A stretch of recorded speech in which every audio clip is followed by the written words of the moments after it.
Hi, this is Artis Wodehouse again, continuing with my demonstration of my Mason and Hamlin Liszt organ. We're going to deal with the stops that control the bass notes. We're starting with the Aeolian Harp 2-foot, which is an extremely beautiful stop.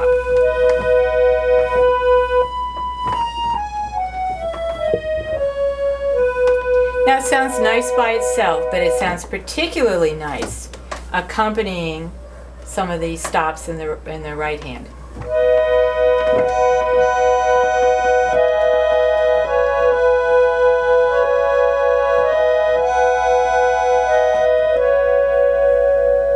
That was Aeolian Harp with Melodia.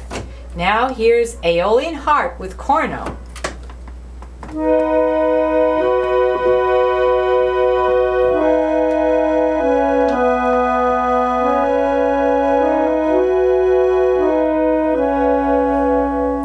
Beautiful.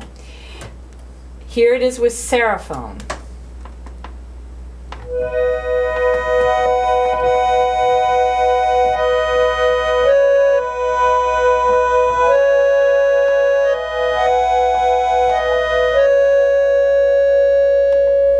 Now remember, I played the Seraphone by itself in a rather silly manner before, but when it's bathed with the Aeolian Harp, it sounds very beautiful. Now here it is, here's Aeolian Harp with Vox Celeste.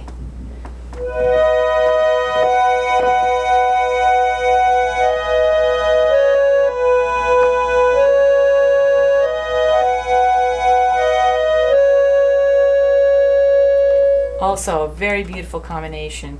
The Aeolian Harp does wonders for all these stops up there, and you get to sense the difference in the tonality and the tonal characteristics of these when it's put against the Aeolian Harp. Here's Octave Coupler, that's self-explanatory. We've done 1, 2, 3 already. Now here we are at this stop, Viola Dolce 4-foot. Viola Dolce 4-foot is really the viola stop, number 3, that's been muted again. It's this muting of a standard stop, and it's more distant, and the upper partials are cut off a little bit, so it has a dusky, distant sound, as opposed to it without the muting.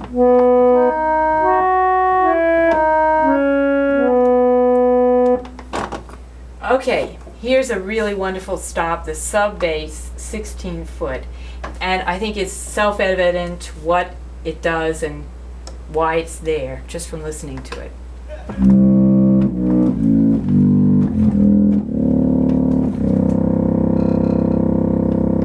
Of course, the sub-bass has huge brass reeds.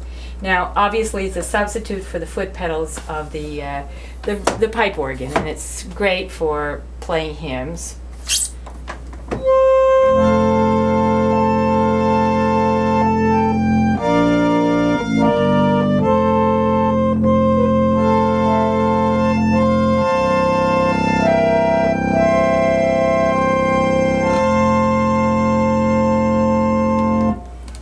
Now, the sub bass only controls the lower octave from this C to this C. You play other notes, you see how it works? Dead. Similarly, there's a wonderful device that Mason and Hamlin invented called the pedal point stop. It's not a sounding stop. It's right here between my knees. It's a lever, and what you do, you control it with your knees, and when you want to use it, you push it to the left. And watch what happens.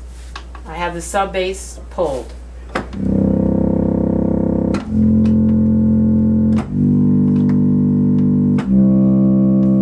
You see what it does is it sustains.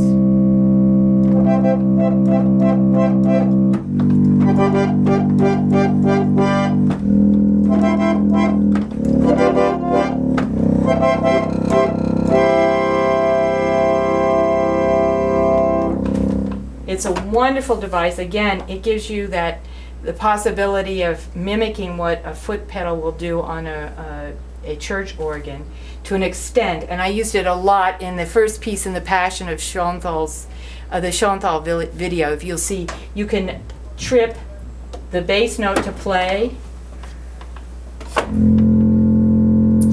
And meanwhile,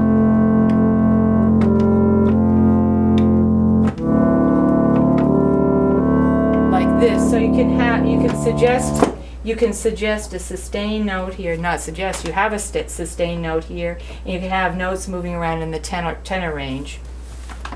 So it's a wonderful device. Finally, note-wise, you've got the grand jeu, which I'm sure you know what it is, but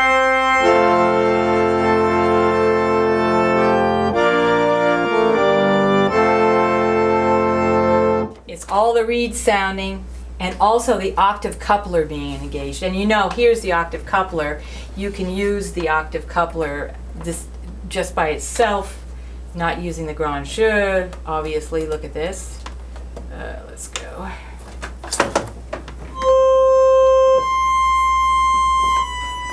You see how the notes come down?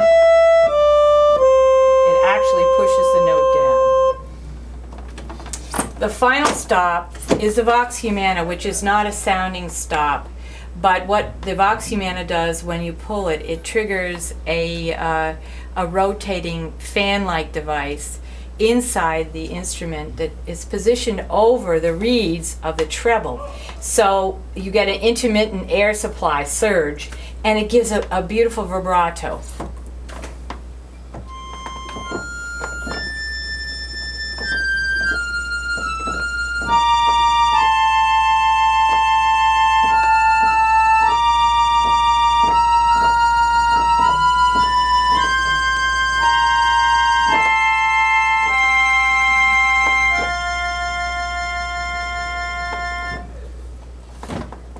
So that's it.